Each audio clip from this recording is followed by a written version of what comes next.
كرهتونا في اكتر حاجه بنستمتع بيها واكتر حاجه بنحبها واكتر حاجه بتهون علينا. انتوا كرهتونا فيها، كرهتونا نتفرج على الاهلي. بجد يعني الواحد بقى كاري يتفرج على الاهلي بسبب الاداء المزري اللي بيحصل ده. بص يا باشا، عشان ايه نكون حقانيين، يعني نكون عندنا حق في الكلام، عشان الواحد بص على اخره والله.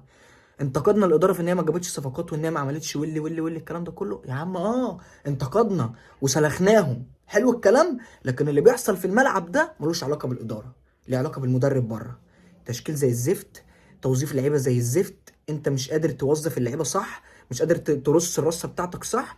ده كان ايه النتيجه؟ ان فرقه زي بيراميدز ما عندهاش جمهور، ما عندهاش دوافع ان هي تكسبك.